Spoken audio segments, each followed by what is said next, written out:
kootu silaa bara lafarran jiraattu jireenya si kun daangaa qaba gaadhinnootiin seeni na daba inaafa fooniitiin haguugamte nanga'uu nan bal'ifadha jette lubbuu kennoo galma waaqarra yeesisittaafoo inni irra inaafa fooniitiin haguugamte nanga'uu nan bal'ifadha jette lubbuu kennoo galma waaqarra yeesisittaafoo inni irra hundu waliisaaf nagaan qabu maaf dhabamee lapheen jaalala otoo itti mamuu dubbii waaqa haadhosaa bakkeet baasee kala gaarii waliif yaaduun hin jiru amina guute keessa nama eessaa baranneree isa kana wangeelli jaalala eeyyama amma meeqa jira namni guma cubboo hojjetee lubbuusaa kan faale wal jaaladhaa jennaan dubbiin gooftaa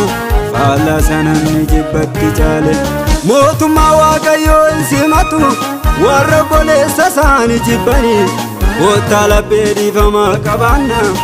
otoo aduun nutti niini mootummaa waaqayyoo hin simatu warra obboleetti isaanii jibbanii koottaa laphee dhiifamaa qabaanna otoo gooftaan nutti hin nufiini Agoonu dhiifamaa obboleessa Agoonu dhiifamaa obboleetti Agoonu dhiifamaa waliifi maa walolla jireenya siifi Agoonu dhiifamaa obboleessa Agoonu dhiifamaa obboleetti Agoonu dhiifamaa waliifi maa walolla jireenya siifi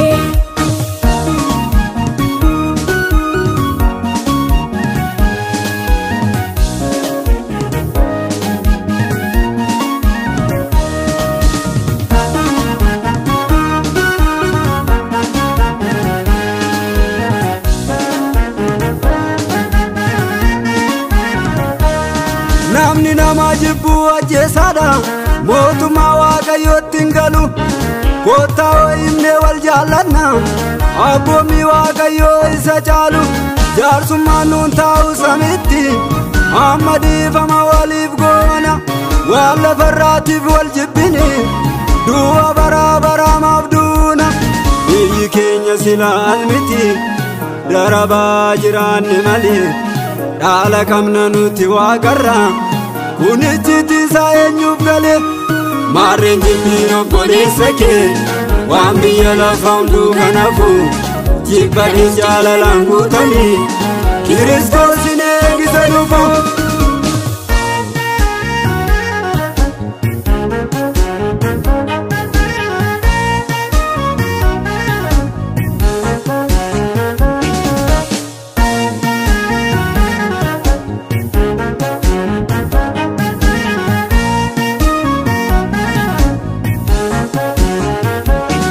waliif obsaa waliif danda'a baadhaa ba'aa walii keessanii jaalala dhugaa wal jaaladha hin ta'in jaalala afaanii ilkaanii walitti kokkolfa duuba boolla waliin qotiina keessa namaa waaqayyoo tarka daaba walirratti yaadiina kan jaallatu obboleessa isaa mucaa waaqayyoo jedhama yoo wal jaallanne waaqayyoo laphee keenya keessatti argama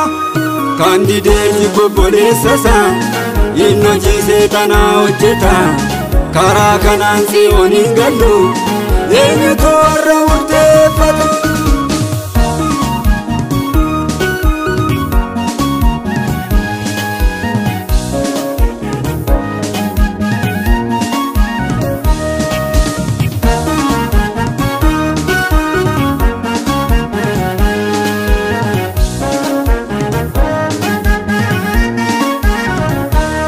Kaayinaa beelobboleessa isaa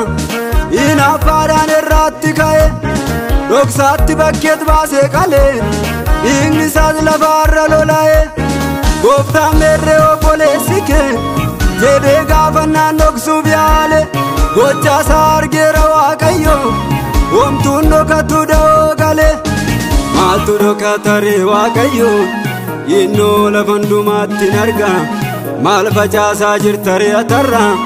wanta tii facaafte sii marga qaayina siifas jooraafe taa'ee nama lafa daakuu hin qabne kana nu haa oolchu Waaqayyo jibbaan goonee akka hin salphanne. Agoonu dhiifama obboleessa Agoonu dhiifama obboleetti Agoonu dhiifama waliifi maaf wallollee jireenya siifi. Agoonu dhiifama obboleessa Agoonu dhiifama obboleetti Agoonu dhiifama waliifi maaf wallollee jireenya siifi.